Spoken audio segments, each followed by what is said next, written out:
नमस्ते एंड जय हिंद। हाल ही में मैंने फिनिश की है स्टेट ऑफ सेज। वो पुरानी वाली नहीं, ये नई वाली है जिसमें अक्षय खन्ना भी है और वो अपना डेब्यू भी करने जा रहे हैं। मतलब ओटीटी प्लेटफॉर्म पे आज तक अक्षय खन्ना ने कभी अपनी झलक नहीं दिखाई है, फिर भी वो भी इसमें डेब्यू करने जा रहे हैं। इसी के बारे में आपसे बात करूंगा, मेरे एक्सपीरियंस से शेयर करूंगा, मेरा रिव्यू दूंगा, मेरा व्यू रखूंगा। मुझे ये मूवी कैसी लगी ये बताऊंगा। आप बने रहिए, देखते रहिए एक्सपोजिंग स्टार विद शांतनु। तो हाल ही में मैंने फिनिश की है स्टेट ऑफ सेज।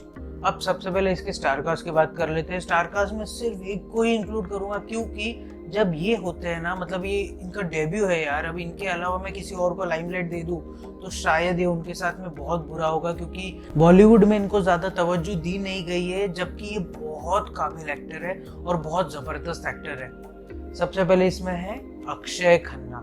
अब अक्षय खन्ना को कौन नहीं जानता होगा, मतलब सिर्फ हिंदुस्तान ही नहीं पूरी दुनिया उनसे वाकिफ है। फिर भी अक्षय खन्ना को हम लोग जानते हैं उनकी मास्टरपीस एक्टिंग जो उन्होंने की थी दीवानगी मूवी में। अजय देवगन भी थे उसमें इन्होंने काम किया था एक लॉयर का।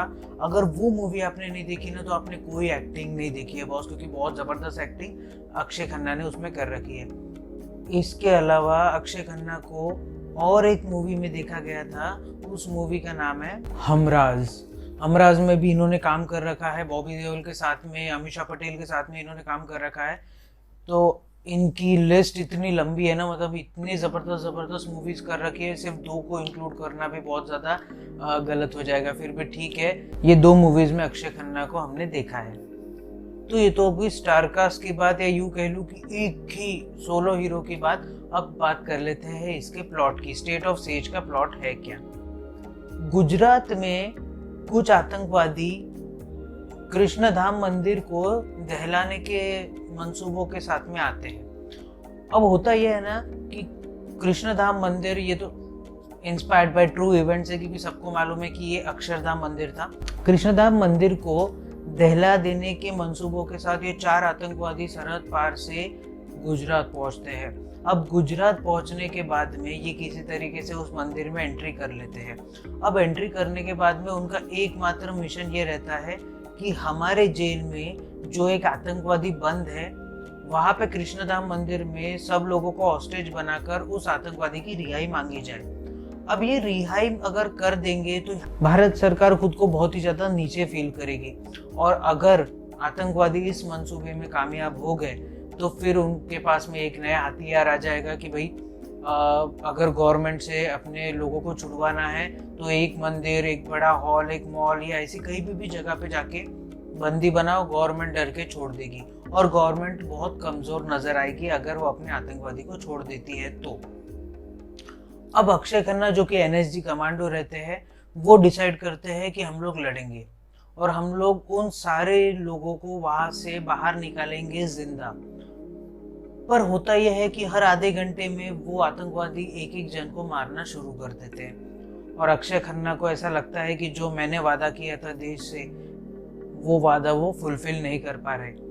अब क्या, अक्षय खन्ना जो हॉस्टेजेस वहाँ पे बने हुए हैं, मतलब बुजुर्ग है, बच्चे हैं, बूढ़े हैं, जवान हैं, स्कूल के बच्चे हैं, ये सारे लोग हैं, इनफैक्ट वहाँ पे सीएम भी है, इन सबको किस तरीके से अक्षय खन्ना बचाएंगे, और अगर बचा पाएंगे भी या नहीं ये भी देखने वाली बात जरूर रहेगी। और हाँ, ये जो 4 आतंकवादी आए हैं हमारे देश में, हमारे गुजरात में, ये किस तरीके से गुजरात को दहलाने की साजिश है या किस तरीके से भारत को दहलाने की साजिश है, और इस साजिश में अगर वो कामयाब हो गए तो हमारी दिल्ली गवर्नमेंट जो 2001 में थी, दिल्ली गवर्नमेंट किस तरीके से रिएक्ट करेगी, और क्या वो उस आतंकवादी को छोड़ देगी और वो आतंकवादी क्या जिंदा अपने वतन लौट जाएगा, या फिर हम इसको न्यूट्रलाइज करके सब चीजें सॉर्ट आउट कर देंगे। इस सब के बीच में ये सारी स्टोरी झूलती है। अगर शॉर्ट में समझाओ, गुजरात के कृष्णधाम मंदिर में 4 आतंकवादियों ने हॉस्टेजेस बना रखा है कई सारे लोगों को। अब उन हॉस्टेजेस को आधे आधे घंटे में वो मारना शुरू करते हैं। उनकी मांग ये रहती है कि एक रियाज नाइकू नाम का जो आतंकवादी है हमारे जेल में, उसको रिहा कर दिया जाए बाइज्जत। काय की इज्जत बे? उसको रिहा कर दिया जाए बाइज्जत। अब अक्षय खन्ना किस तरीके से इस सिचुएशन को टैकल करेंगे, क्योंकि अक्षय खन्ना की ही फोर्स ने पिछले कुछ पास्ट में रियाज नायकू को पकड़ा था। इन सब चीज़ों के बीच में ये सारी स्टोरी झूलती है। तो ये तो होगी स्टोरी के बाद। अब बात कर लेते हैं एक्टिंग की। एक्टिंग मुझे कैसी लगी यार, आप खुद सोच लीजिए, मैंने अक्षय खन्ना के बारे में कितनी तारीफ की है और किस तरीके की उन्होंने फिल्में की है। एक्टिंग में यार उनका कोई सानी नहीं है, क्योंकि बहुत ज़बरदस्त एक्टिंग की है। मतलब हर एक सीन में, हर एक एक्सप्रेशन में, हर एक इंटेंस सिचुएशन में एक पैट्रियोटिज्म आपके अंदर जगा देती है।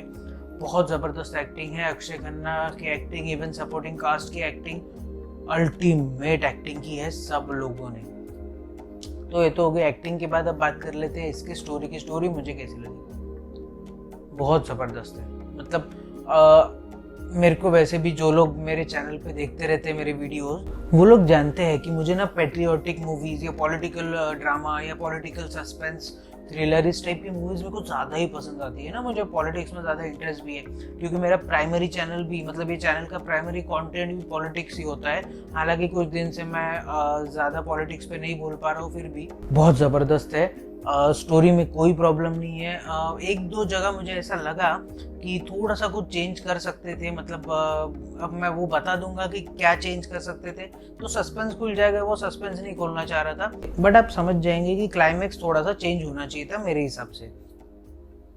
अभी आ कहाँ पे रही है? ये आ रही है ZEE5 पे। अगर आपने सब्सक्राइब करके रखा है तो जाइए देखिए, अगर आपकी इच्छा है तो। और आप क्या कर सकते हैं, अपने हाथों की सफाई का ज़रूर से ध्यान रखिए। बार बार अपने हाथों से अपने चेहरे को मत छूइए। इसके अलावा सोशल डिस्टेंसिंग का ध्यान ज़रूर रखिए। मतलब अपने में और अगले में कम से कम 10 से 12 फीट का अंतर रखिए। इसके अलावा भारत में बनी कोरोना वैक्सीन कई प्रक्रियाओं से गुजरने के बाद आप तक पहुंच रही है। तो जो भी वैक्सीन गवर्नमेंट आपको अप्रूव करती है, वो वैक्सीन अवश्य लगवाइए। इसके अलावा जब भी आप घर से बाहर निकले, अपने चेहरे को फेस मास्क से कवर करना ना भूलिए। इससे आप खुद की भी रक्षा कर पाएंगे और औरों की भी रक्षा कर पाएंगे। इसके अलावा अगर लाइफ में कभी आपको लो फील हो, कोविड की वजह से आपकी जॉब चली गई हो, आप पे इकोनॉमिक क्राइसिस आ गए हो, थर्ड वेव की आशंका आके आपको डिप्रेस कर रही हो, तो डिप्रेशन में मत जाइए। इस सब के बारे में अपने घर वालों से बात कीजिए, चर्चा कीजिए और डिप्रेशन को मार के इंडिया से भगाइए।